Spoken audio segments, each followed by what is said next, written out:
ఓం తత్సత్. ఓం నమో బ్రహ్మాదిభ్యో బ్రహ్మ విద్యా సంప్రదాయకర్తృభ్యో వంశ ఋషిభ్యో మహద్భ్యో నమో గురుభ్యః. ఓం నారాయణం పద్మభువం వసిష్ఠం శక్తిం చ తత్పుత్ర పరాశరం చ వ్యాసం సుఖం గౌడపాదం మహాంతం గోవిందయోగీంద్రమథాస్య శిష్యం శ్రీశంకరాచార్య మథాస్య పద్మపాదం చ హస్తామలకం చ శిష్యం తం త్రోటకం వార్తికారికమన్యాన్ అస్మద్గురూన్ సంతతమానతోస్మి.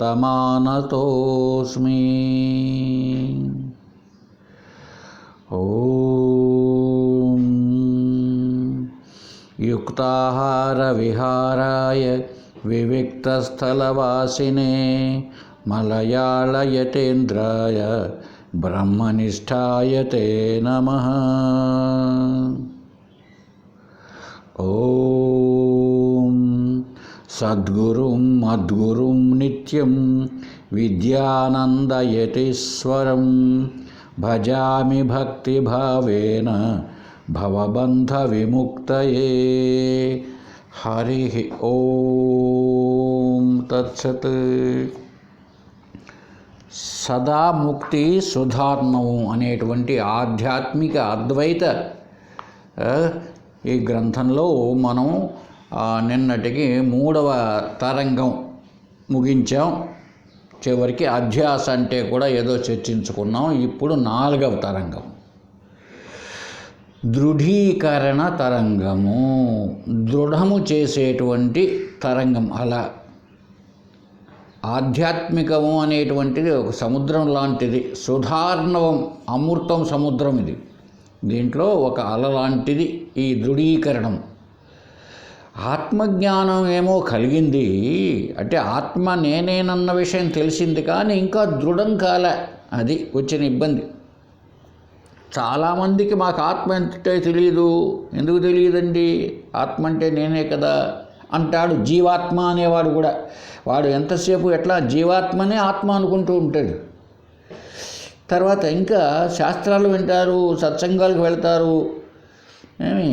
అక్కడ ఆత్మ లేదా బ్రహ్మ అనేటువంటి విషయం బాగానే తెలియబడుతుంది, కానీ అదంతా పరోక్ష జ్ఞానమే. ఎక్కడో ఆత్మ, ఏదో ఆత్మ అన్నది. కాస్త ఇంకొంచెం దృఢపడితే అపరోక్ష జ్ఞానం ఏమో ఏర్పడుతుంది. అంటే నేనే బ్రహ్మను, నేను ఆత్మను అన్న విషయం తెలియబడుతుంది. అయితే అది ఎట్లా ఉంటుంది? అదృఢ అపరోక్ష జ్ఞానం, ఇంకా దృఢపడలేదు. ముక్తికి లేదా మోక్షానికి అంటూ ఉంటామే, జన్మరాహిత్యానికి ఎలా ఉండాలి? దృఢ అపరోక్ష జ్ఞానం కావాలి, దృఢం కావాలి. ఇంకా ఎవరు ఏం చెప్పినా మనం నమ్మకూడదు. ఏదో లౌకిక వ్యవహారం బ్రతికిన నాళ్ళు ఈ శరీరంతో ఇది ప్రారంధం మేరకు నడుస్తూనే ఉంటుంది, తప్పదు. కనుక శరీరాన్ని ప్రారంధం మేరకు అది చేసే కార్యక్రమాలకు మనం ద్రష్టగా ఉంటూ సాక్షిగా తెలుసుకుంటూ లౌకిక వ్యవహారంలో పాల్గొంటున్నప్పటికీ మన స్వరూపం ఏమిటో బరవకుండా దృఢం చేసుకోవడమే దృఢ అపరోక్ష జ్ఞానము అంటారు. అది కాబట్టి ఇక్కడ ఈ 4వ అధ్యాయం 4వ తరంగం ఏం చెప్తుందంటే మనకు దృఢం చేస్తుంది, ఇంకా గట్టి పట్టుదల గట్టిగా చేస్తుంది అన్నమాట. దీన్నే న్యాయ దర్శనంలో, న్యాయంలో ఒక మాట ఉంది, స్థూల నిఖనన న్యాయము అని. ఇప్పుడు ఎక్కడో పందిరి లాంటిది ఏదో వేయాల్సి వచ్చింది. ఇప్పుడు ఒక స్తంభం, ఒక గుంజ నాటుతారు. అంటే ఒక చిన్నగా గుంతగా తీసి అక్కడ ఒక పెద్ద గుంజ పెట్టేసి మట్టి రాళ్ళు వేస్తారనమాట. బాగా దట్టిస్తారు, గట్టి చేస్తారు. అయిపోయింది కదా. ఇంకేం నాటేసారు, అయిపోయింది. అయినా ఏం చేస్తారంటే నాటిన తర్వాత మళ్ళీ ఆ నాటిన గుంజను ఇటు అటు కదిలిస్తారు. ఎందుకు కదిలించాలో? నాటేశారు కదా, అయిపోయింది కదా. అంటే ఇంకా గట్టిపడిందా, ఎక్కడైనా లూజ్గా ఉన్నదా? అది పొరపాటున లూజ్గా ఉంటే నువ్వు పందిరి లాంటిది వేస్తే కూలబడుతుంది. కాబట్టి ఎప్పుడైతే కదిలిస్తారో అది కదిలింది అంటే ఇంకా గట్టిపడలేదు. కాబట్టి మళ్ళీ రాళ్ళు మట్టి లాంటివి వేసి బాగా గడ్డపారతోనో దేనితోనో బాగా దట్టిస్తారనమాట. మళ్ళీ కదిలిస్తారు, మళ్ళీ చూస్తారు. ఇలాగా కదలకుండా ఎంతవరకు అయితే ఉంటుందో అంతవరకు చేస్తారు. దాన్ని స్థూల నిఖనన న్యాయము అంటారండి వేదాంతంలో. అలాగే మనకు కూడా తెలిసినట్టే ఉంటుంది, తెలియనిట్టు ఉంటుంది, తెలిసినట్టు ఉంటుంది, తెలియనిట్టు ఉంటుంది. కాబట్టి ఏం చేయాలా? బాగా కదిలిస్తూ ఉండాల్సిందే, మళ్ళీ దాన్ని గట్టిపరుస్తూ ఉండాల్సిందే. సంశయాలు వస్తూ ఉంటాయి, పోగొట్టుకుంటూ ఉండాలి సంశయాలు. కాబట్టి ఎందుకు అద్వైత విద్యలో అహం బ్రహ్మాస్మి అన్నది చాలామందికి అనుకుంటూ ఉంటారు. ఏంటిది మనకు తెలిసినట్టే ఉంది అని అంటే ఎందుకు లభ్యం కావడం లేదంటే ఇది ఏదో ఒకరోజు వింటానే తెలిసిపోడు. గుంజరాడతానే అయిపోయిందా, మళ్ళీ ఎందుకు కదిలించాల్సి వచ్చింది అతను? మళ్ళీ కదిలించిన తర్వాత ఇంకా అది కదులుతూ ఉంటే కొంచెం రాళ్ళు మట్టి వేసి మళ్ళీ బాగా గట్టిగా దాన్ని గట్టిస్తారు. ఎందుకు అంటే ఇంక కదలకూడదనమాట. అలాగే ఈ ఆధ్యాత్మ విద్యలో కూడా మనకు కలిగినటువంటి అనుభవాన్ని, అపరోక్ష జ్ఞానాన్ని గట్టి చేసుకోవాలి. లేకపోతే సంశయాలు వస్తూ ఉంటాయి. సంశయ వస్తే ఏమవుతుంది? సంశయాత్మ వినశ్యతి అంటుంది భగవద్గీత. నీకు ఇంకా సంశయమే అయితే నువ్వు నశిస్తావు, నువ్వు దెబ్బతింటావు. నీకు ఆధ్యాత్మిక విద్యలో పురోగాభివృద్ధి చెందలేవు. కాబట్టి నీకు గట్టి కావాలి. నేనే అహం బ్రహ్మాస్మి, బ్రహ్మైవ అహమస్మి, నేనే బ్రహ్మను, బ్రహ్మయే నేను అన్న భావన బాగా దృఢం కావాలి. దృఢమే అయినంత వరకు దాన్ని గట్టి చేసుకుంటూ రావాలి. ఎలా గట్టి అవుతుందండి అంటే ఇదే శ్రవణ మనన నిధిధ్యాసలే, ఇంక వేరే మార్గం లేదు కదా. కర్మకాండ ముగిసిపోయిందండి. కర్మకాండ ఎంతవరకు ఉంటుంది అని చెప్పుకున్నాం నిన్న అధ్యాసలో. ఎంతవరకు అయితే శరీరం నేనే అన్న భావన అయితే ఉంటుందో, ఆ శరీరం నేనే అని అన్నప్పుడే కర్మకాండకు నువ్వు అర్హత, నీ అధికారి అవుతావు. శరీరమే నేను కాదు నీకు నిర్దుష్టంగా గట్టిగా నిర్ణయం అయిపోయిన తర్వాత అవంతా దాటేసావు నువ్వు. ఇప్పుడు హై స్కూల్ అయిపోయింది.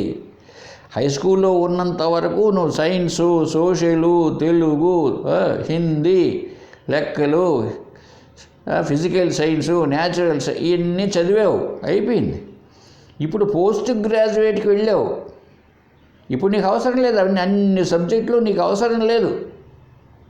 కొంతమంది చెప్తూ ఉంటారు, ఏంది అద్వైతం అంటారే, మేము కార్తీక సోమవారం వచ్చింది, సోమవారం శివుణ్ణి పూజ చేస్తున్నాం, మంగళవారం వచ్చింది ఆంజనేయ స్వామిని పూజ చేస్తున్నాం, బుధవారం కృష్ణుని అంటూ ఉంటారు వాళ్ళు. అది ఆ స్థాయి భేదమే కానీ వాళ్ళు వీళ్ళని తప్పులు పట్టాల్సిన అవసరం లేదు, వీళ్ళు వాళ్ళని తప్పులు పట్టాల్సిన లేదు. అవంతా కాన్వెంటు, ఎలిమెంటరీ స్కూల్ సెక్షన్స్ అని అర్థం చేసుకోవాలి. నువ్వు పైకి వెళ్ళిన తర్వాత నువ్వు మళ్ళీ కిందికి దిగి వస్తావా? రాలేవు. కాబట్టి పైనే గట్టి చేసుకోవాలి. నువ్వు వెళ్ళింది ఎక్కడికి? నువ్వు ఏ పోస్ట్ గ్రాడ్యుయేషన్ వెళ్ళావు, మళ్ళీ ఎన్నికి తిరిగి రాకూడదు. ఇప్పుడు సపోజ్ చిన్న విషయం ఆలోచిద్దామండి. అబ్బాయి సైన్స్ బాగా సైన్స్ అనే సబ్జెక్ట్ బాగా ఉంది, ఎంబీబీఎస్ చేరినాడు. ఆ పక్కనే ఇంజనీరింగ్ కాలేజ్ ఉంది. ఈ సైన్స్ది చదువుతాను నేను, పక్కన ఇంజనీరింగ్ కూడా పోతాను అన్నాడు అనుకో, ఇది లేదు అది లేదు, చివరికి రెండు లేకుండా పోతావు నువ్వు. కనుక ఏం చేయాలి ఇప్పుడు? నువ్వు ఎంబీబీఎస్ఏ చదవాలి, బాగా కష్టపడి ఇంకా 4 సార్లు 10 సార్లు చదవాలి. నువ్వు దాన్ని చదవాలి. కానీ ఇక్కడ ఏదో లెక్చరర్ రాలేదని పోయి ఆ సబ్జెక్ట్లో కూర్చున్నావా, పోయి పక్కనే ఉంది కదా అని ఉభయభ్రష్టత్వం అంటావు. అదే పనికిరాదు. దాన్ని ఆరూఢ పతితులు చాలామంది పూర్తి అద్వైత స్థాయికి వచ్చి కూడా మళ్ళీ పోతూ ఉంటారు కిందికి. అదేం చేయలేము అనుకోండి అటువంటి వాళ్ళను. కాబట్టి శ్రద్ధగా, ఇది ఒక సాధన కదండి. ఇప్పుడు మనం చూస్తున్నాం, హై స్కూల్లో, ఎలిమెంటరీ స్కూల్లో ఉన్నంత వరకు మధ్యాహ్నం లాస్ట్ పీరియడ్ వచ్చేటప్పటికి పిల్లలందరినీ నిలబెట్టి 2 1 2 2 2 4 2 3 6 జపిస్తూ ఉంటారు టీచర్స్. మరి హై స్కూల్లో వెళ్ళిన తర్వాత ఏ పిల్లవాడికైనా అలా చెప్పిస్తారండి? ఇంకా అసలు కాలేజీలో ఇంకా చెప్పిస్తారా? చెప్పించారు, అయిపోయింది అక్కడికి. కాబట్టి ఒక్కొక్క స్థాయికి పోయిన తర్వాత ఆయా స్థాయిలో ఉంటుంది అన్నమాట అది. అంతేగాని మరి ఎందుకంటే అవగాహన లేక, అర్థం కాక అద్వైతాన్ని విమర్శిస్తూ ఉంటారు కొంతమంది. విమర్శించనివ్వండి. ఇప్పుడు ఏం చెప్పబోతున్నామంటే ఇక్కడ 4వ అధ్యాయంలో దృఢం చేయడానికి నేనే ఆత్మను అని మనకు దృఢం కావాలి. దృఢం కాకుండా ఉంటే నువ్వు ఏమవుతావు? మళ్ళీ చెప్తే ఆరూఢ పతితుడు. పైకి ఎక్కాలనుకొని అప్స్టేర్స్కి నిచ్చెన వేసుకున్నాడంటే, కొత్త బిల్డింగ్ అది, ఇంకా దానికి స్టెప్స్ కట్టలే. పైన ఏదో నీళ్లు పట్టడానికో దేనికో నిచ్చెన వేసుకొని పైకి ఎక్కాడు. ఆ పైన కార్యక్రమం ముగించుకోవాలి. అలా కాకుండా వాడు మళ్ళీ పొరపాటున ఏదైనా చేస్తే కిందకి జారి పడిపోతాడు కిందికి. దానికే వివేక చూడామణిలో శంకరాచార్యులు వారు చెప్పారు, ఒక బంతి పై స్టెప్లో ఉందంట, పొరపాటున అలా కదిలితే అది టక టక టక టక ఒక స్టెప్ కాదు కిందికి నేలకు వచ్చి పడుతుందంట. అది మనం కూడా సాధనలో ఉన్నత స్థితికి వెళ్ళాలి కానీ మళ్ళీ కింది స్థాయికి రాకూడదన్నమాట. కాబట్టి దృఢం కావాలి. ఈ దృఢీకరణ తరంగంలో ఏం చెప్తున్నారో 1వ శ్లోకంలో చూద్దామండి.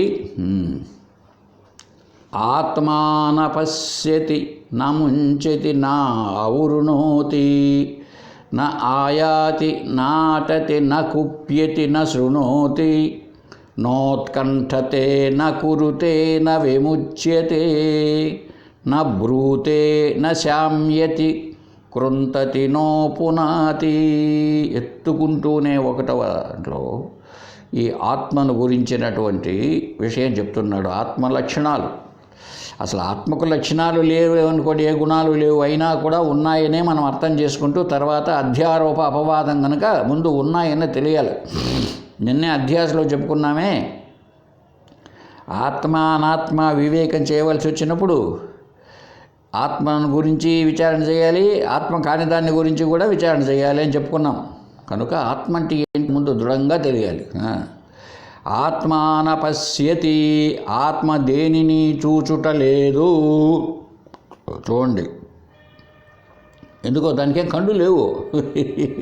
వెంకటేశ్వర స్వామికి అయితే ఉండొచ్చు, ఆ శివుడికి ఉండొచ్చు 3 కళ్ళు, ఆయనకు అందరికి 2 అయితే ఆయనకు 3 కళ్ళు. అంతేకాకుండా నా పశ్యతి చూచుట లేదు, నా ముంచతి అంతేకాక దేన్ని వదిలిపెట్టడము లేదు, నా ఆవృణోతి దేన్నైనా ఆవరిస్తున్నదా, దుప్పటి కదా మనల్ని కప్పేసినట్టు చలికాలంలో అలాగా కాదు.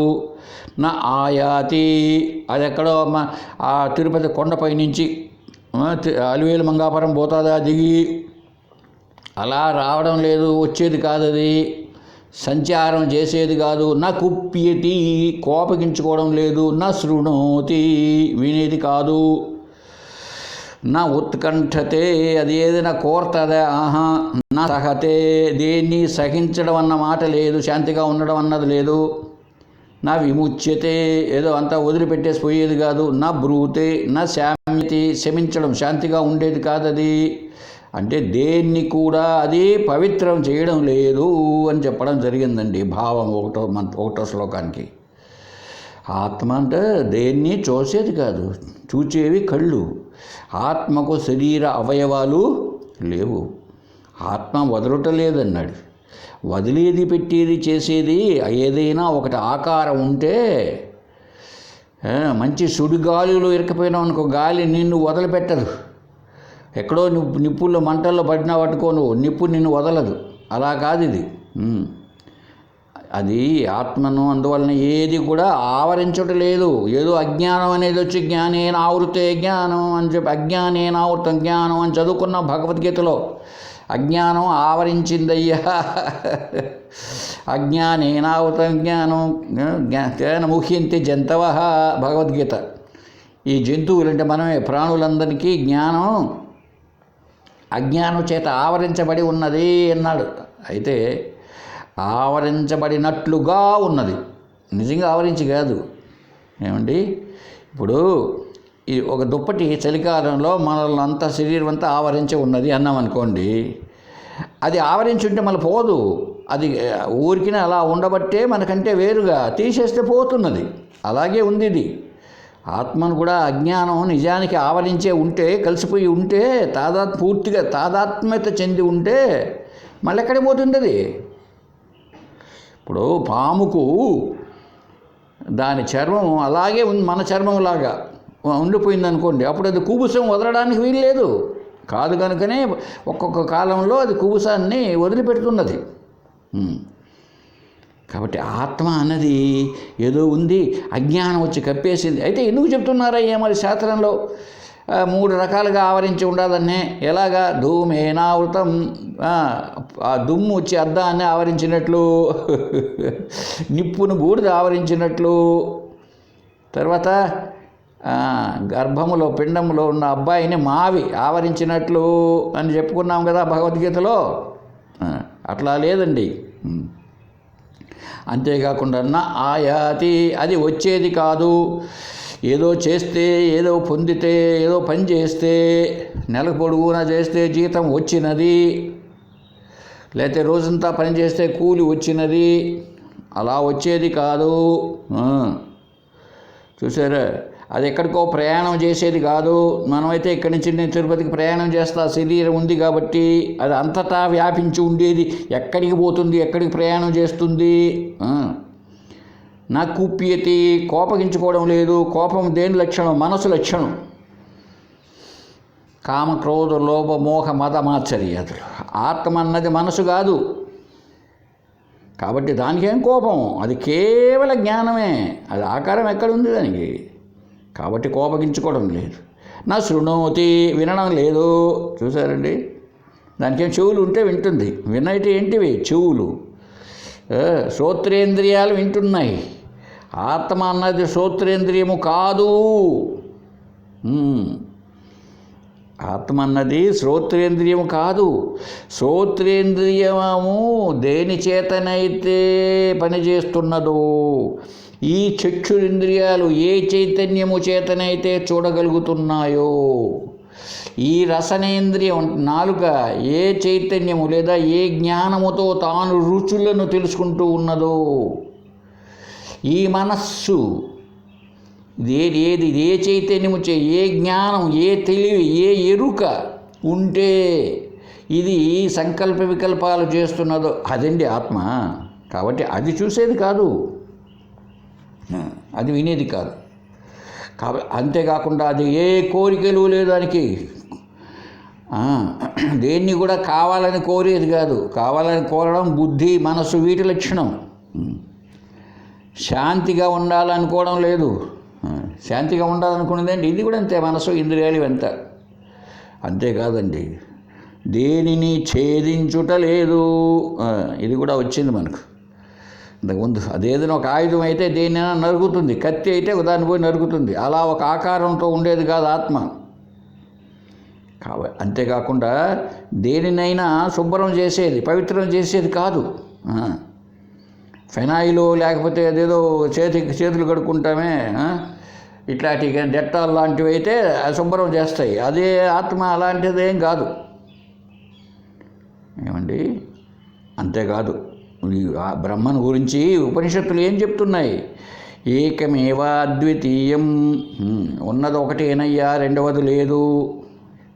ఏకమేవ అద్వితీయం బ్రహ్మ, ఆ బ్రహ్మ అన్నది ఇంకెక్కడా రెండవది లేదు. నా ఇహలోకంలో నానా అస్తి కించన, నా అస్తి కించిత్ కూడా ఉండుట అన్నది లేదు అని ఉపనిషత్తులు, వేదాలు చెప్తున్నాయి, శృతులు. ఇంకా బ్రహ్మ కంటే రెండవ దానికి ఉనికి లేదు, రెండవదంటూ ఏమీ లేదు. అది ఉన్నదేదో అదే, అంతటా ఉన్నది అదే. మనకొచ్చేటప్పుడు మనకి ఏమి ఇబ్బంది అంటే, ఏందో వీళ్ళు బ్రహ్మ అంటారు, నానాగా కనిపిస్తున్నది ఈ లోకమంతా, అనేకంగా కనిపిస్తున్నది, అనేకంగా కనిపిస్తున్నది. వీళ్ళేదో బ్రహ్మ, అంతటా బ్రహ్మే అంటారు. పురాణాల్లో చూద్దామా, ఒకవైపు ఏమో ఏం చెప్తారు పురాణాల్లో, అంతా పరమాదేవుడే, అంతా ఆయన వైకుంఠంలో ఉంటాడు అని, కొన్ని శివలోకంలో ఉంటాడని కొన్ని పురాణాలు రాశారు. మళ్ళా వాటిల్లోనే ఏం రాసినారు? నీవే తప్ప ఇతఃపరం బెరుగా, నువ్వేనయ్యా అంతటా ఉండేది, అణువునా నువ్వే వ్యాపించి ఉన్నావు అని చెప్తున్నాయి. ఏంటో మనకు అర్థం కాదండి. అందువల్లనే శాస్త్రం చెప్పే దాంట్లో మనం అర్థం చేసుకోవాలి. నేహనా నాస్తి కించన్, ఈ విషయాన్ని భగవద్గీతలో ఒక మాట అన్నాడు. భగవద్గీత ఎక్కడ చెప్పబడింది? కౌరవ పాండవ యుద్ధం జరుగుతూ ఉంటే, యుద్ధానికి ఇంకా స్టార్ట్ కాకముందు మధ్యలో జరుగుతోంది కదండి. కృష్ణుడు రథాన్ని తోలుతాడు, వెనకల ఉండి సారథి తోలుతూ ఉంటే రథికుడు, రథం యొక్క యజమాని ఉన్నాడు, అర్జునుడు యుద్ధం చేస్తూ ఉంటాడు. ఇది కదా పొజిషన్. ఆ పొజిషన్లో కదా ఏం చెప్పాడో తెలిసి ఆయన, మత్తః పరతరం నాస్తి కించిదస్తి ధనంజయ, ఇదే మాట ఇప్పుడు ఇక్కడ చెప్పడం జరుగుతున్నది. ఏం చెప్పాము ఇక్కడ? నానాస్తి కించన అన్నాడు కదా, అదే చెప్పాడు భగవద్గీతలో. ఎందుకు? ఉపనిషత్తులే కదండి, ఉపనిషత్తుల సారమే భగవద్గీత. కనుక ఉపనిషత్తుల్లో ఏ వాక్యాలు అయితే ఉంటాయో అదే ఉంటాయి ఎక్కడ కూడా. మత్తః నేను తప్ప, పరతరం నా అస్తి, రెండవది లేదు నాయన అర్జున, కించిత్ అస్తి, కించిత్ కూడా ఒక అణువు కూడా లేదు, నేను తప్ప అంత అన్నాడు అనుకోండి. ఇప్పుడు సరి అయిన సాధకుడు అయితే మీరు ఈ మాటను ఇస్కాన్ వాళ్ళు వేరే వాళ్ళు వ్యాఖ్యానం చేశారని ఏం చెప్పింటాడు? అంతా కృష్ణమయం, అంతా కృష్ణుడే అని చెప్పేస్తున్నారు అనుకోండి. మీరు కూడా నమ్మేసి చెవులు జాడించి ఇంటికి వచ్చి కూర్చున్నారు. ఏమి ఫలితం? అట్లాగే కూర్చున్నాడు వాడు రథంలో, అర్జునుడు, ఇంకా జ్ఞానం లభ్యం కాలేదు కనుక. తెలివైన వాడైతే ఏం ఆలోచిస్తాడు? ఎట్లా అది నా ఎదురుగా ఉన్నాడు ఈ మనిషి, అదిగో అటుపక్కనేమో ద్రోణుడు, భీష్ముడు, దుర్యోధనుడు, దుశ్శాసుడు అంతా వాళ్ళు ఉంటారు, ఈ పక్క మా అన్నగారులంతా ఉన్నారు, తమ్ముళ్ళు ఉన్నారు, అంతా చేస్తుంటే ఈయనేం చెప్తున్నాడు? గుర్రాలు ఉన్నాయి, ఒంటెలు ఉన్నాయి, ఏనుగులు ఉన్నాయి, ఇండ్ల దగ్గర మా పెండ్లాలంతా ఉన్నారు, పిల్లోళ్ళు ఉన్నారు, ఊర్లో జనం ఉన్నారు. ఈయనేమంటున్నాడు? మత్తః పరతరం నా అస్తి కించిదస్తి ధనంజయ, అర్జున నేను తప్ప రెండవది లేదంటాడు.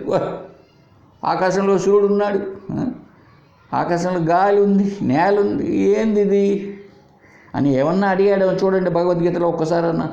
అడగడు. ఎందుకో? వారికి ఆ జ్ఞానం ఉంటే కదా. అందుకే అర్జునుడికి లభ్యం కాలేదండి ఎంత భగవద్గీత విన్నా. అందువల్లనే మళ్ళీ యుద్ధం అయిపోయిన తర్వాత అశ్వమేధ పర్వంలో మళ్ళీ వెళ్తాడు అర్జునుడు అశ్వమేధగామప్పుడు. అప్పుడు దాన్నే ఉత్తర గీత లేక అనుగీత అని ఒక 4 అధ్యాయాలతో అక్కడ మళ్ళా బోధిస్తాడనమాట అర్జునుడికి కృష్ణుడు. ఎందుకు? అసలు ఒకసారి చెప్తే అర్థం కాలే, ఇంకేం చేయాలి మరి? ఈ భగవద్గీత చెప్తే అర్థం కాలే, దాన్నే మళ్ళీ ఉత్తరకి తర్వాత చెప్పాల్సి వచ్చింది. ఎందుకు? అర్థం కాలేదు కాబట్టి. ఏమండి, ఏమన్నా పొసుగుతుందో చెప్పండి ఈ వాక్యానికి? నేను తప్ప రెండవది లేదు. అలాగే ఇంకొక చోట ఎక్కడో వచ్చింది, ఒక చోట ఏమని, ఇదేనమాట, చండాలుడైనా, కుక్క అయినా, కుక్క మాంసం తినేవాడినైనా, పండితుడినైనా కూడా సమదృష్టితో చూడాలి అని ఉందండి భగవద్గీతలో. ఏదో అధ్యాయంలో నాకు జ్ఞాపశక్తి పోయింది. దీనికి ఒక గురువు గారు చెప్పారండి విచిత్రంగా. కాబట్టి అలా చూడాలంట మనం, ఏదే కుక్కనైనా పండితుడినైనా సమానంగా. అందువల్ల గురువుగారు వచ్చారనుకోండి ఎప్పుడైనా మీ ఇంటికి, ఆయన నువ్వు కింద కూర్చో అని చెప్పాలి. కుక్క ఉండదే, కుక్క గారు మీరు కుర్చీలో కూర్చోండి అనాలి. అదే చెప్పింది భగవద్గీత. మరి అక్కడ ఉంది ఆ శ్లోకంలో. కుక్క మాంసం తినేవాడు వాడు తాగుడుపోతుంటాడు అనుకో, వాడిని రాయ స్వామి దా నువ్వు కూర్చో కుర్చీలో, నీకు సన్మానం, పాదాభిషేకం చేస్తా, పాదాభిషేకము పాలాభిషేకము. అయ్యా స్వామి గురువుగారు మీరు పోండి బయటికి, ఇదే చెప్పింది. మరి అందరినీ సమదృష్టితో చూడమంటే ఏంటండి అంటే అలా కాదు, శరీర దృష్టి కాదు అక్కడ సమదృష్టి అంటే. శరీర దృష్టి కాదు, ఈ శరీరం నశించిపోతుంది. ఈ దృష్టి ఏమి దృష్టి? వెధవ దృష్టి. ఈ శరీరానికి ఏదైతే ఆధారమో అది దాన్ని ఆ దృష్టి చూడు నువ్వు. ఇట్లా ఉంటాయండి భగవద్గీతలు, ఉపనిషత్తులు. ఏం అర్థం కాక తలకాయ బద్దలు కొట్టుకొని ఏదో చెప్పుకుంటూ ఏం చెప్పుకున్నావు మనకే తెలియదు. ఇక్కడ ఏం చెప్పడం, నేను తప్ప రెండవది లేదంటే అర్థం ఏమిటి? అంతటా నేను అన్నది ఉన్నది. నేను అన్నది, నేనంటే ఏది? అహం బ్రహ్మ అస్మి కదా. అహం ఎవరు? బ్రహ్మ. అంతటా బ్రహ్మస్వరూపం వ్యాపించి ఉన్నది. అంటే ఏంటి? ఎక్కడైనా చూడు నువ్వు, అస్థి భాతి ప్రియం, అస్థి భాతి ప్రియం, సత్చితానందం, అణువణువున అదే ఉంది. ఉండుట తెలియబడుట, ఉండుట తెలియబడుట అంతా అదే. టకీన మనం కృష్ణుడు తలకాయ పెట్టి ఇక్కడున్నాడే ఆయన అక్కడ లేడే, అలా కాదు. అది అన్నిటికీ ఏది అధిష్టానమో, ఏమండి, అన్నిటికీ ఏదైతే అధిష్టానమో అది ఉన్నది. అంతేగాని ఈ అనేకం ఉంటే ఏంది ఇది అద్వైతము? అనేకం కనపడుతున్నాయి. వీళ్ళేమో ఏకమేవా అద్వితీయం బ్రహ్మ నా ఇహ నానాస్తి కించన. చూడండి ఉపనిషత్తు ఎంత గొప్పగా చెప్తుందో వేదం. ఈ అద్వైతం లేదు ఈ మాట చెప్తారే అంటే ఇవంతా లేవని కాదు బాబు, ఇవంతా లేదు. నా ఇహ నానాస్తి కించన, రెండవది లేదు అంటే అర్థము పారమార్థిక సత్యముగా, వ్యవహారిక సత్యం కాదు. పారమార్థిక సత్యముగా ఉన్న సత్యం ఒకటే, అదే బ్రహ్మ. ఇప్పుడు ఎవరో ఒక బిస్కెట్ తెచ్చారండి కోటి నుంచి, 1/4 కేజీ బిస్కెట్, 250 గ్రాములు బంగారు బిస్కెట్ రూపేణా తీసుకొచ్చారు. దాంట్లో ఒక 20 గ్రాములు కమ్మలు, 30 గ్రాములు ఉంగరమో, లేకపోతే 300 దాదాపు అలాగా చేశారనుకోండి. చేశారు. ఇప్పుడు పెట్టెలో బంగారు ఉన్నదా, నగలు ఉన్నాయా? ఆ పెట్టెలో బంగారు ఉందా, నగలు ఉన్నాయా? వ్యవహారికంలో నగలున్నాయి, పారమార్థికంగా ఉన్నది బంగారే. నీకు అనేకం ఎక్కడ? నీకు అనేకంగా గోచరించవచ్చు బాబు, అంత మాత్రం సత్యం కాదు. ఇది చెప్తున్నది అద్వైతం. నీకు అనేకంగా కనిపించినంత మాత్రంతో అనేకం సత్యం అంటాడు ద్వైతి, తప్పు అంటాడు అద్వైతి. అనేకం ఉండడానికి వీలు లేదు. ఎందుకు? అనేకం అన్నప్పుడు ఎప్పుడైతే అన్నావో ఒకదానికి ఒకటి పరిమితం అయిపోతుంది. వ్యవహారికంలో అనేకంగా గోచరించవచ్చు, ఎస్, అంతవరకు వద్దు. ఒక చిన్న మాట అనుకుందాం. సపోజ్ నువ్వు రామయ్య అనుకో నీ పేరు, నువ్వు ఒకటివే అనేకమా? ఏమి సార్ ఆ మాట అంటారు? నేనే కదా రామయ్యను, నేను ఒక్కనే కదా సార్, అనేకం ఎట్లా అవుతాను సార్? బాగుందే. ఇప్పుడు నీవు కదా రామయ్యవ కదా, నువ్వు తీసుకుంటారా? నీ కాలు వేళ్ళు, నీ మోకాలు, నీ తొడలు, నీ చేతులు, నీ చేతి వేళ్ళు, నీ ముక్కు, నీ కండ్లు, నీ పొట్ట, నీ పేగులు, నీ స్ప్లీను, నీ లివరు, నీ హార్టు, నీ లంగ్స్ వేసుకుంటారా? నీ ఈసాఫేగస్, నీ బ్రెయిన్, చిన్న మెదడు, పెద్ద మెదడు, మెడుల్ల, నీ స్పైనల్ కార్డ్, ఇవన్నీ ఏది బాబు నువ్వు? అనేకమా ఏకమా? నువ్వు చెప్పవయ్యా, నువ్వు ఏకమా అనేకమా? తలకాయ తిరగాల. అద్వైతి ఎవరో నీతో వాదించే ద్వైతికి తలకాయ తిరిగిపోవాలంతే. వ్యవహారంలో వ్యవహరిస్తూ ఉండవచ్చు, బట్ అన్నిటినీ నడిపేది ఒకటే. ఈ శరీరంలో ఇన్ని ఉన్నా ఒకే ఒక చైతన్యం ఉంటే ఇవన్నీ సక్రమంగా పనిచేస్తున్నాయి. లేకపోతే మొండి కేసు, ఈ కాలు ఇట్ట పోతుంది, ఆ కాలు అట్టబో, ఈ చెయ్యి ఇట్లా పోతుంది, ఆ చెయ్యి ఎట్లా పోతుంది. ఉన్నది ఒకటే ఒకటి కాకపోతే దున్నపోతు వదిలిన గాలి నువ్వు పీలుస్తున్నావు, గుర్తుపెట్టుకో. ఎలా సరిపడుతుంది అనుకున్నావు? ఒకటే కాకపోతే. దున్నపోతు పెట్టిన పేడను పొలంలో వేస్తే ఆ పేడ ఎరువుగా వరి మొక్కలు పీల్చుకొని వరి మొక్క ఒడ్డు వస్తే అవి ఏమి తింటున్నావు నువ్వు? కాబట్టి అర్థం చేసుకోవాలి, ఉన్నది ఒకే ఒకటి. వ్యవహారంలోనా వ్యవహరించు. ఈ వ్యవహారిక సత్యం, ప్రాతిభాసిక సత్యం, పారమార్థిక సత్యం, 3 సత్యములు ఉన్నాయని చెప్పాడు శంకరులు. మళ్ళీ ఆ విచారణ చేయండి బాగా. ప్రాతిభాసిక సత్యం ఏమిటో, పారమార్థిక సత్యం ఏమిటో. కాబట్టి శృతులు ఏం చెప్తున్నాయి? ఏకమేవాద్వితీయం బ్రహ్మ నేహన నాస్తి కించన. అంతేకాదు ఇంకా ఏం చెప్పాయి? నిర్గుణం నిష్క్రియం సూక్ష్మం నిర్వికల్పం నిరంజనం. నిర్గుణం, ఏ గుణములు లేవు. గుణములు దేనికి ఉంటాయి బాబు? ఏదైనా ఒక ఆకారం ఉంటే అది పొడుగు, పొట్టి, లావు, సన్నము, తెలుపు, నలుపు, మంచి, చెడు ఇలాగ అన్ని గుణాలు ఉండాలంటే ఒక ఆకారం ఉండాలి. ఆత్మకు ఆకారం లేదు కాబట్టి నిర్గుణం, నిష్క్రియం. ఏ క్రియ లేదు, ఏ క్రియ చేస్తుంది. రెండవది ఉంటే ఏదైనా క్రియ, రెండవది లేదా, ఉన్నదంతా తానే అయితే సూక్ష్మం. ఎస్, ఎందుకు సూక్ష్మం అనాల్సి వచ్చిందంటే వ్యాపకం అని ఎప్పుడు అన్నామో అది అతి సూక్ష్మం అండి. అది వ్యాపకం అని ఎప్పుడు అన్నామో అది సూక్ష్మం అయిపోతుంది. అంటే అన్నిటికీ గొప్పది ఏదో అది సూక్ష్మమే, అది వ్యాపకం, నిరాకారం అయిపోతుంది. ఇప్పుడు చూద్దాం, చూడండి, స్థూలంగా కనిపిస్తున్నది పృథ్వీ, దీనికంటే నీరు సూక్ష్మం, అందుకే అది వ్యాపిస్తుంది. భూమి అలా కాదు, అట్లా ఉండదు, అట్టే ఉండదు మొద్దులాగా, అది సూక్ష్మం. నీటి కంటే గొప్పది ఏమండి, తేజస్సు లేదా అగ్ని, అందుకే అది నీటిని కూడా లాగేస్తుంది, లేకుండా చేస్తుంది, ఆవిరి చేసేస్తుంది. ఇంకా వ్యాపకం అగ్ని. అగ్ని కంటే వాయువు అతి సూక్ష్మం, అంతా ఇంకా వ్యాపిస్తుంది. వాయువు కంటే స్పేస్, ఆకాశం అతి సూక్ష్మం. చూశారండి, అక్కడికి వచ్చేటప్పటికి ఏ గుణాలు లేవు, ఏమీ లేవు, అంతా బట్టి శక్తివంతం ఎంతది, అన్ని గోళాలను చూడండి.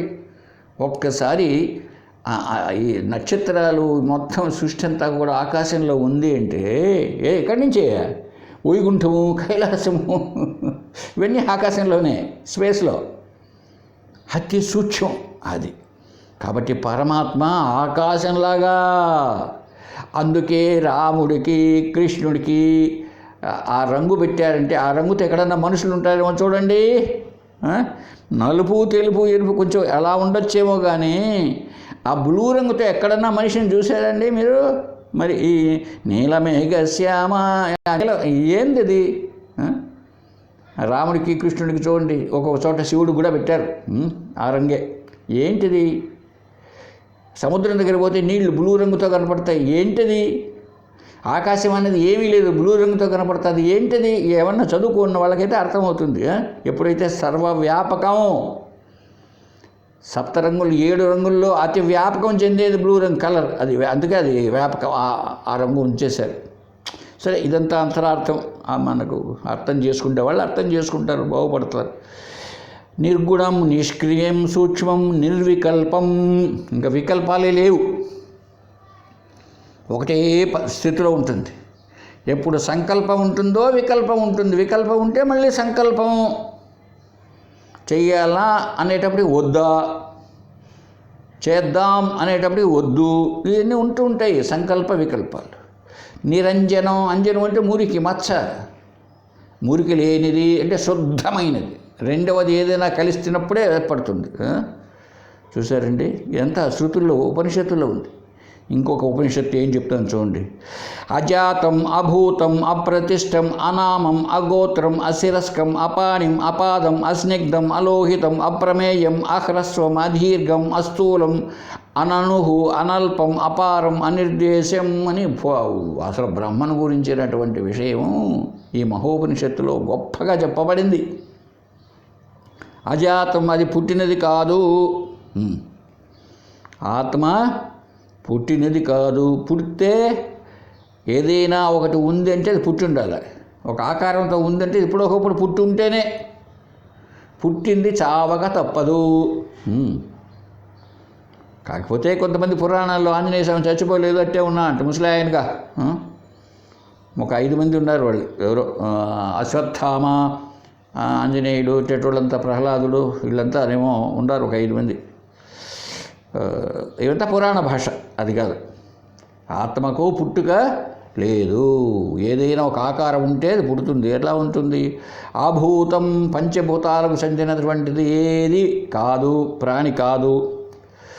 అప్రతిష్టం, ప్రతిష్ఠ చేయబడినది అంటే ఎక్కడో ఒక చోట పెట్టినటువంటిది కాదు. అనామం, పేరే లేదు, ఊరికే అంటున్నాం బ్రహ్మ అని అంతే, ఏదో ఒకటి ఆత్మ అని, అంతేగాని దానికంటూ ఒక పేరు లేదు. అగోత్రం, మనం చెప్పుకుంటున్నామే, అస్మయన్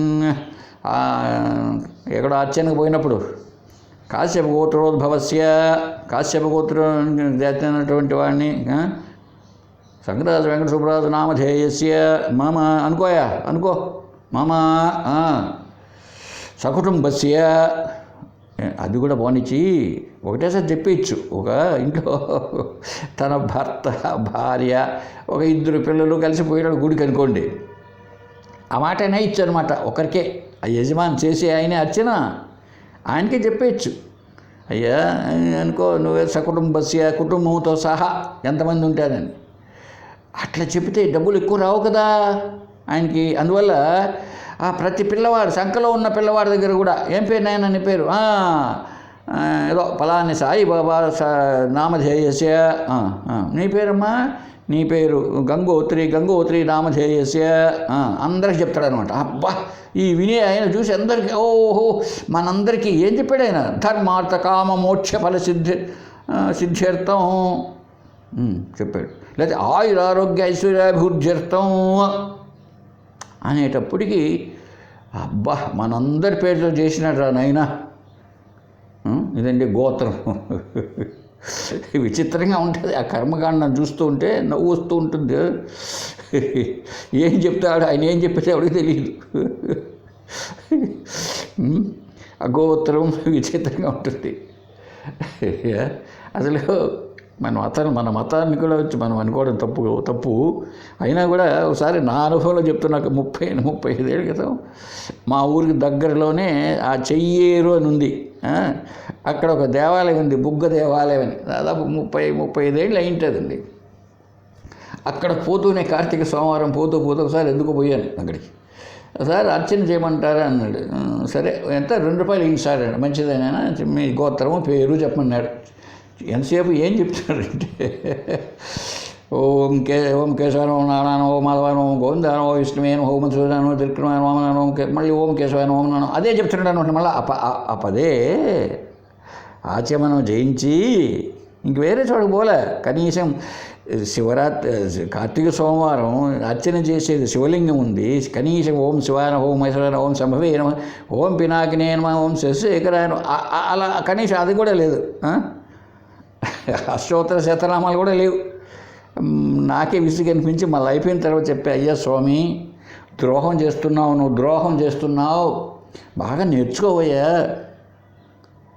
కనీసం అర్చన చేసేదైనా భగవంతునికి అర్చన రుద్రాభిషేకం మహన్యాసపూర్వకం నీకు రాకపోతే పోనీలే అని చెప్పాల్సి వచ్చిందనమాట.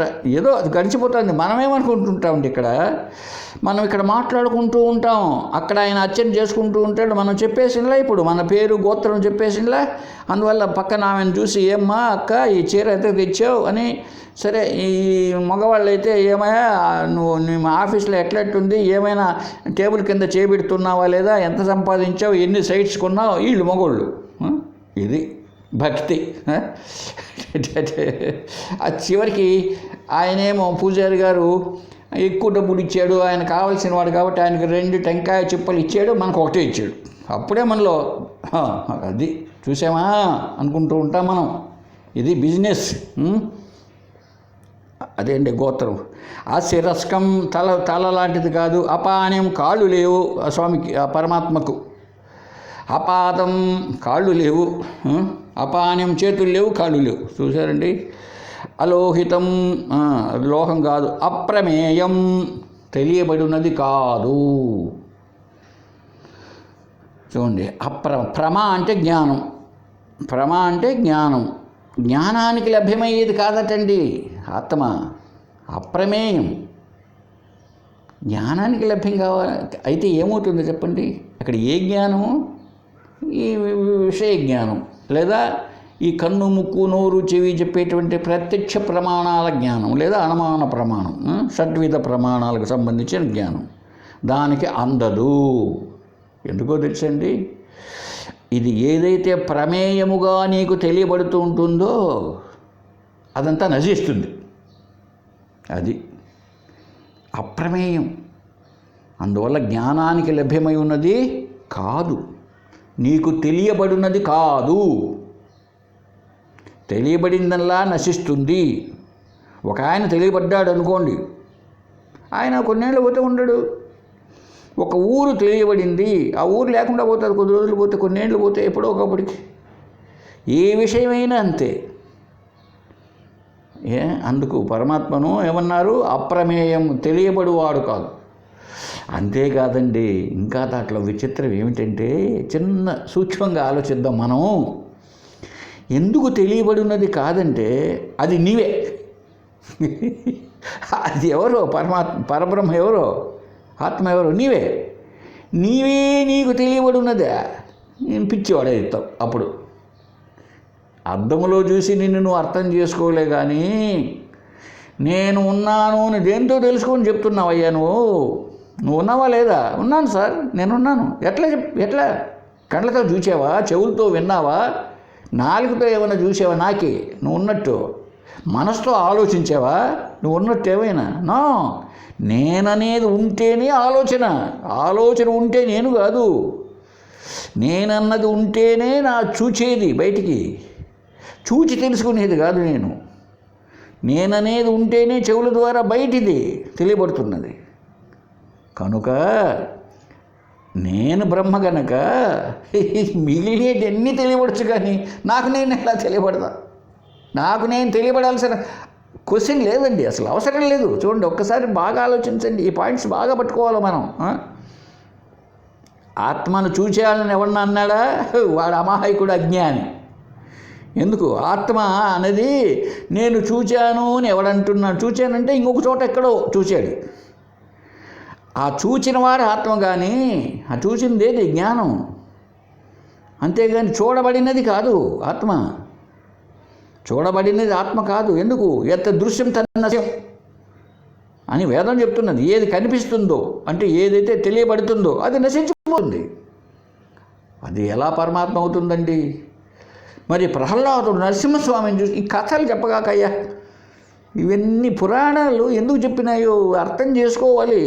అలా కాకుండానే మనం వాదన చేస్తాం అంతే. కనిపించకూడదు. ఎందుకు? అప్పటికి ఆయన పరిమితమా? కాదండి, ఆయన అవతారాలు ఎత్తాడంటారు కదా ద్వైతులు.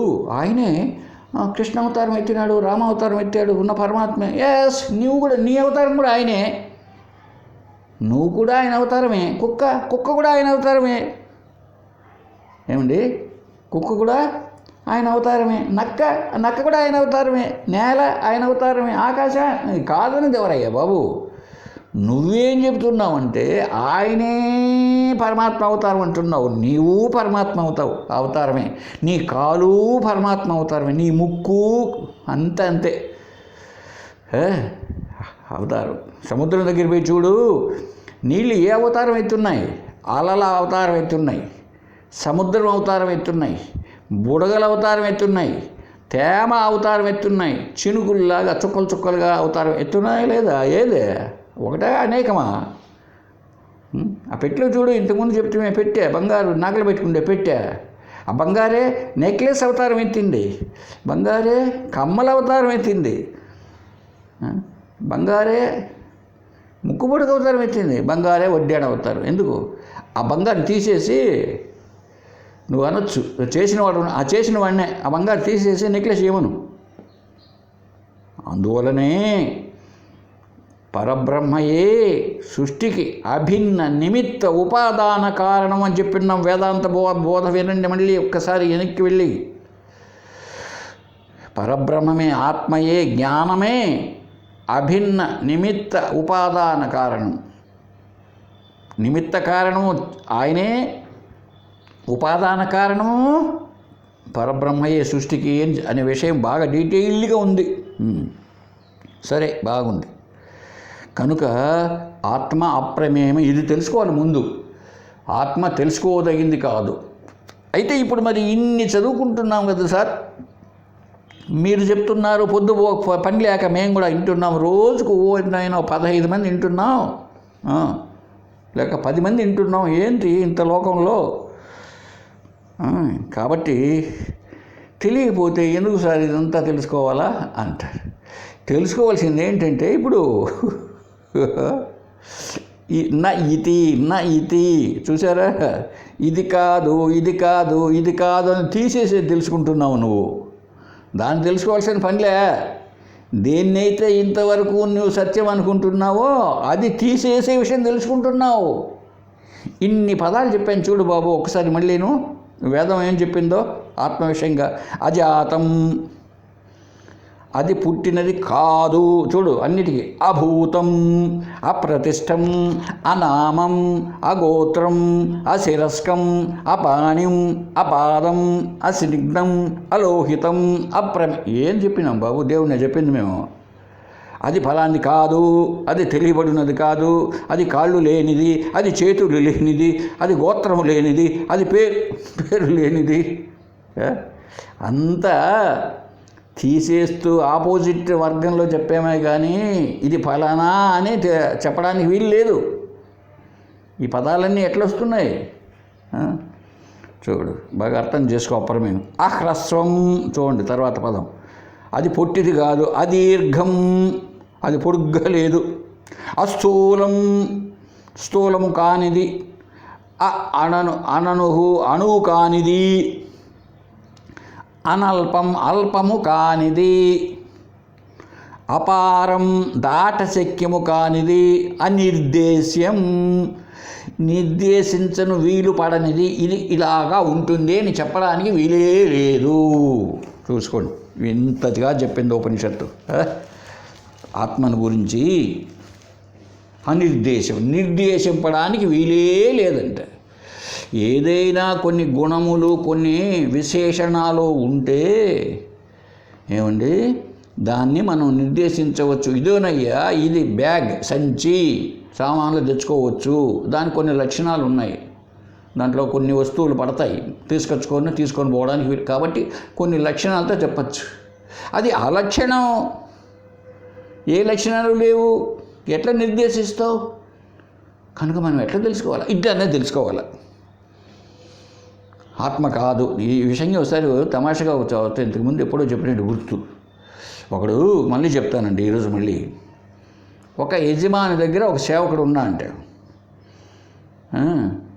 వాడు ఎటువంటి వాడంటే పరమానంద శిష్యులని ఒకప్పుడు కథ ఉండేది, ఒక సినిమా కూడా తీశారు దాన్ని. మూర్ఖులు అన్నమాట, అంత తెలివిహీనులు. అటువంటి వాడు పరమానంద శిష్యుడు లాంటి వాడు ఆ యజమాని దగ్గర సేవకుడు. వాడు ఏదంటే సరిగా పని చేయడు అనమాట, తెలివి తక్కువగా ఉంటుంది వాడు ఏ పని చేసినా. ఒకరోజు వాళ్ళ యజమాని అన్నాడు అంట, నువ్వు మనిషివి కాదురా పోరా అన్నాడు. అనేటప్పటికీ వాడికి డౌట్ వచ్చేసిందండి, నేను మనిషిని కాదా? మా యజమాని నా కూడు పెట్టి ఆయన, నా కొంపించిన ఆయన, నా భార్య బిడ్డలకు సాకి ఆయన నేను మనిషిని కాదంటున్నాడంటే ఇదేమో నిజమేనో, నేను మనిషిని కాదేమో అని తల్లో తిరిగింది వాడికి. నేరుగా ఊరికి బయట ఒక స్వామీజీ, కాషాయం వేసుకున్న స్వామి, కాషాయం, ఇప్పుడు స్వాములు చాలామంది ఉంటారు, కాషాయ స్వామి, రాజకీయ స్వామి, సన్యాసి స్వామి. రాజకీయాల్లో కూడా కొంతమంది ఉన్నారు ఇప్పట్లో, కొంతమంది సన్యాసులు, పేరుకు సన్యాసి,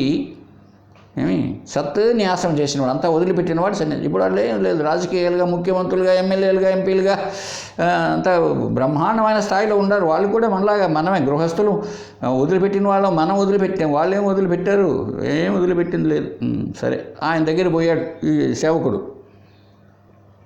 అయ్యా ఏనైనా, నన్ను మా యజమాని గారు సేవకుడు కదా, నేను పనిచేస్తూ ఆయన దగ్గరే బతుకుతున్నాను కదా, నన్ను మనిషిని కలుపో అన్నాడే. ఏం స్వామి ఇది? ఆయనకు అర్థమైపోయింది, వీడికి నాలెడ్జి ప్లస్లో లేదు, మైనస్లో ఉంది, ఎట్ట చెప్పాలా అని ఆలోచించి అప్పుడు అనుకున్నాడు, ఈ బృహదారణ్యకోపనిషత్తు లాంటి వాటిల్లో నేతి ప్రక్రియ, ఇది కాదు. వాడికి ఏం చెప్పు ఇప్పుడు? అయినా నువ్వు మనిషివే. ఏంది స్వామి మీరు ఈరోజు నేను మీ దగ్గరికి వచ్చాను, ఈరోజు చూస్తాను మనిషి అంటున్నారు, నన్ను చిన్నప్పటి నుంచి నన్ను సాకిన ఆయనే, నేను వాళ్ళ ఇంట్లోనే పెరిగిన, వాళ్ళకే సేవ చేస్తున్నా, అట్ట ఆయనే మనిషిని కాదన్నాడు కదండి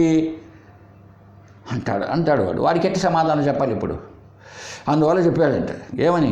నువ్వు కుక్క కాదు, నీవు నక్క కాదు, నువ్వు చెట్టు కాదు, నువ్వు పుట్ట కాదు, నువ్వు చీమ కాదు, నువ్వు దోమ కాదు, నువ్వు దేవుడు కాదు, నువ్వు దెయ్యం కాదు, అంతా చెప్పుకుంటా పోయాడు ఒక అర్ధగంట సేపు. ఇంకా మిగిలింది ఏదో, అదేనైనా నువ్వు అన్నాడు అన్నమాట.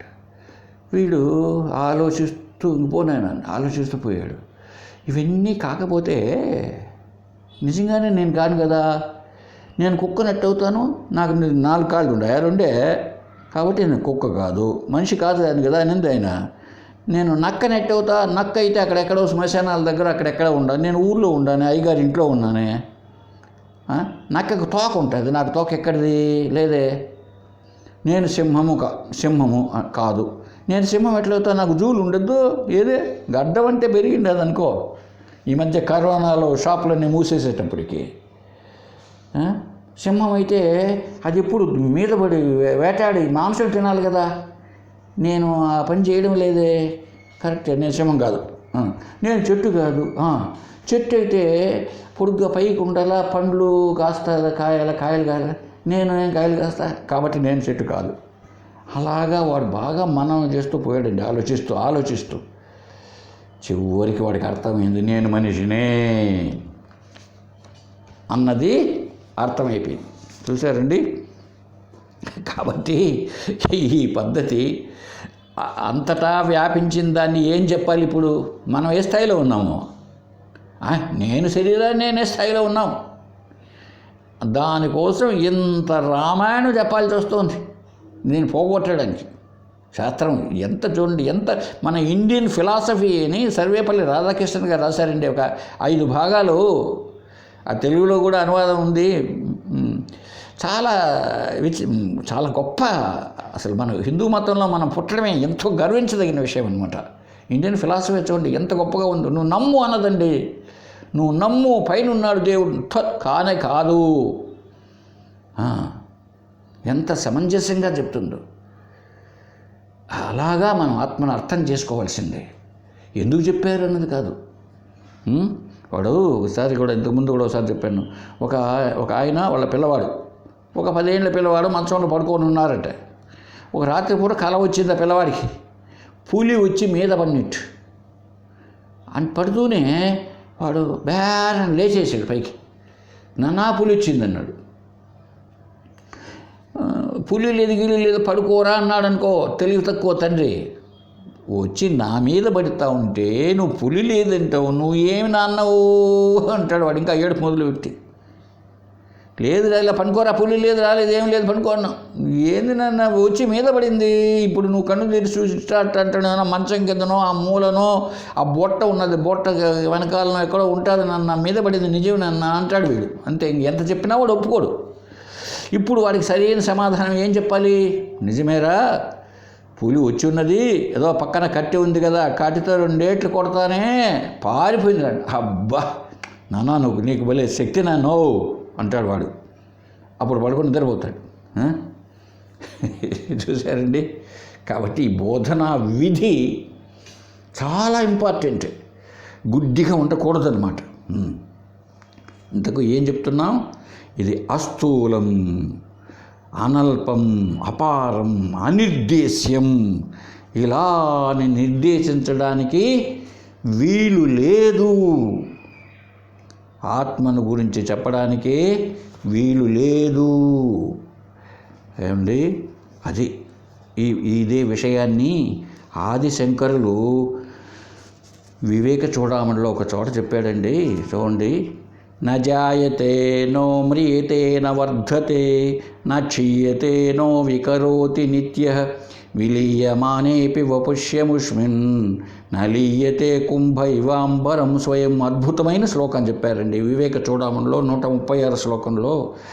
ఆత్మ నజాయతే పుట్టదు, న మ్రియతే గిట్టదు, అంటే సావదు, నా వర్ధతే పెరగదు, నా క్షీయతే క్షీణించిపోదు, నా వికరోతి మార్పులు చెందదు. ఈ పై చెప్పిన పనులన్నీ ఏంది? శరీరం అయితే పుడుతుంది, పెరుగుతుంది, క్షీణిస్తుంది, చివరికి చేస్తుంది, మార్పులు చెంది. కనుక అది ఎటువంటిది? ఆత్మ నిత్యః, ఎల్లప్పటికీ ఉంటుంది.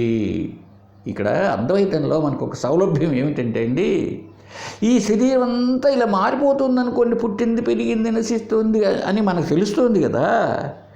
ఈ శరీరమే నేనైతే శరీరం మారుతూ ఉంటే మారింది అని ఎవరికి తెలియాలి చెప్పండి?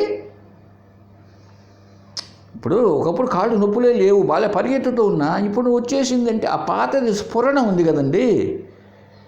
అది ఎవరిది స్ఫురణ? శరీరందా?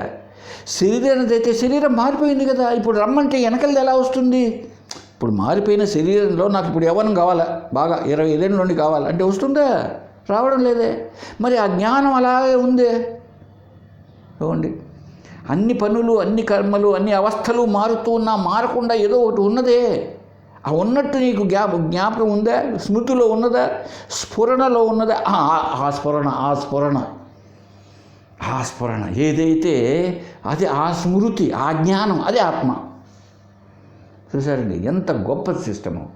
అదే ఆత్మ, అదే చైతన్యం, అది మార్పులు చెందలేదు అన్ని కాలాల్లో. కాబట్టి అదే సత్, అదే ఎప్పటికీ నిత్యం. అది అర్థమవుతుందండి. బాగా బాగా పట్టండి. అది నిత్యం. శరీరము పోయినా కూడా విలీయమానేపి వపుష్యముష్మిన్. ఈ శరీరం ఉన్నదే, ఇది చచ్చిపోతే విలీనమైపోతుంది, మట్టిలోనో బూడిదలోనో కాలిపోతుంది. నలీయతే కుంభ ఇవ అంబరం స్వయం. ఒక మంచి దృష్టాంతం ఇచ్చాడు మనకు, అద్భుతమైనది. ఇప్పుడు కొండ ఉందండి, కొండ పగిలిపోయింది. కొండలో ఉన్న ఆకాశం కూడా పగిలిపోయిందే, నాశనం అయిపోయిందే అన్నాడండి. చూడండి ఎంత గొప్పగా ఉందో. కొండ ఉన్నంత వరకు కొండలో ఆకాశం ఉన్నది. ఆకాశం అంటే అర్థం చేసుకోవాలి, పై ద స్కై ఈజ్ బ్లూ అని కాన్వెంట్ వాళ్ళకి చెప్పిన చదువు కాదు ఇది. ఇది అద్వైత సిద్ధాంతం. ఆకాశం అంటే స్పేస్, ఖాళీ జాగా. కొండ పగిలిపోతూనే కొండలో ఉన్న ఆకాశం ఏమైనా చచ్చిందా? కొండ అంటే చచ్చింది. ఎందుకని సావదది? అది కొండ బతికున్నప్పుడు కూడా ఆ కొండలో ఆ స్పేస్ ఉన్నది, ఆకాశం ఉన్నది. కొండ బయట ఆకాశం ఉన్నది, అంతటా ఆకాశమే ఉండేది ఎప్పటికీ. కొండ చేత ఏమి బంధించబడి లేదు లోపల ఆకాశం. కాబట్టి కొండ పగిలిపోతే అంతటా ఉన్నట్టు ఉన్న ఆకాశమే ఇది. అసలు పగిలిపోకముందు ఎలా ఉన్నదో అలాగే కొండ ఒకటి నన్ను చుట్టుకున్నది అని భావించి ఇప్పుడు అది అయ్యో నేను చేస్తానని అనుకుంటూ ఉండవచ్చు. అలాగే ఉంది మన బ్రతుకు కూడా. మనం ఆత్మలోనే ఉన్నాం, మనలో కూడా ఆత్మ ఉన్నది, మనమే ఆత్మ. అయినా ఏమంటే ఈ శరీరం అన్నటువంటి కొండలో నేను ఎరక్కపోయి వచ్చాను, ఇరక్కపోయాను.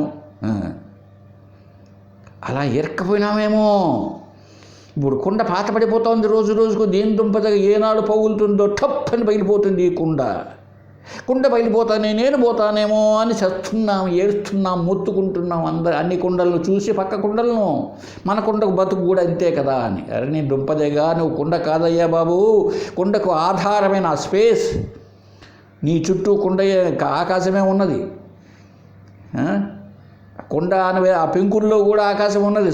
స్పేస్ ఉంటేనే అది అలా మట్టి అలాగా కొండలాగా తయారైంది. స్పేస్లోనే తయారైంది, స్పేస్లోనే ఉంది, స్పేస్లోనే ఉంటుంది. ఇక ఎందుకు బాధపడతావు? బాధపడవాకు. కాబట్టి ఆత్మ అన్నదాన్ని అర్థం చేసుకో. శరీరం పగిలిపోతానే, శరీరం లయం పొందుతానే లోపల ఉన్న ఆకాశానికి ఆత్మకి ఏమి నష్టం లేదు. ఎలా అయితే కొండలో ఉన్న ఆకాశం కొండ పగిలిపోతూనే నాశనం కాదు, ఆత్మ అలాగా నిత్య అని చాలా గొప్పగా చెప్పాడండి. మిగిలింది నెక్స్ట్ క్లాస్లో చూద్దాం. హరి ఓం తత్సత్. ఈ ఆత్మ ఈ అధ్యాయంలో దృఢతరంగం బాగా మనకు దృఢం కావడానికి, నేనే ఆత్మను అన్న అద్వైత దృఢం కావడానికి చాలా దృష్టాంతాలను చాలా గొప్పగా ఏర్పాటు చేసింది. చాలామంది అనుకోవచ్చు, ఏంటి అబ్బాయి ఈసారి ఏందో భగవద్గీత చెప్పకుండా, భారతం భాగవతం చెప్పకుండా ఏందో ఆయన చెప్పే చదువు, ఈ సదాముక్తి సుధార్ణవం అంట, అదేందో వేదాంత బాలబోధ అంట, వేదాంత బోధ ఇట్టటి. చూడండి, మీరు ఒక్కసారి ఆలోచించండి. ఇప్పుడు ఈ దాదాపు ఈ రోజుకి 70 ఎపిసోడ్స్ అవుతుంది ఈ గ్రంథంలో. ఎక్కడైనా ప్రతిరోజు కూడా వింటూ రండి, మళ్ళీ ఒకసారి వినండి. ఆత్మతత్వము ఎంత బాగా బోధించబడినదో ఇలాగా ఏమైనా మీరు భగవద్గీతలో చూపించగలుగుతారా? మన సాధనకి, మనకు దృఢ అనుభవం కలగడానికి సహాయపడతాయేమో ఒకసారి చూడండి. మీరు ఎంత భగవద్గీతని చదవండి, ముక్క చెప్పుకోండి. చెప్పినప్పటికీ అది వెజిటబుల్ బిర్యానీ లాగా కలిసిపోయింది అంత మొత్తం. ఉపనిషత్తులు అలాగే ఉంటాయి, ఏదో ఒక కోణంలో చెప్పేసి మన సాధకులుగా మనం ఏం చెయ్యాలి, మనం ఎలా గ్రహించాలి అన్న విషయాన్ని ఏమైనా చెప్పామో చూడండి. కాబట్టి ఇవి చాలా ముఖ్యం ఈ ప్రకరణ గ్రంథాలు. ఈ ప్రకరణ గ్రంథాల ద్వారా నిశ్చయమైన తర్వాత కానీ మీరు భగవద్గీతలు ఉపనిషత్తులు పడితే అప్పుడు తేలిగ్గా అర్థమవుతాయి. కానీ అవంతా కలగూరగంపలాగా ఉంటాయి. కాబట్టి బాగా శ్రవణం చేసి ఆ భావాలను, ఎందుకంటే ఏ ప్రకరణ గ్రంథమైనా సరే శృతి అంటే ఉపనిషత్తులు వేదాలు, యుక్తి అంటే తర్కబద్ధంగా, ఉదాహరణ రీత్యా, అనుభవం, ఈ 3 బేరీజ్ వేసి చెప్తాయండి. కాబట్టి వీటిని కాదనిలేం మనం, అనుభవం కనుక. సరే, హరి ఓం తత్సత్. ఓం పూర్ణమదః పూర్ణమిదం పూర్ణాత్ పూర్ణముదచ్యతే పూర్ణస్య పూర్ణమాదాయ పూర్ణమేవావశిష్యతే. ఓం శాంతి శాంతి శాంతి. హరి ఓం తత్సత్.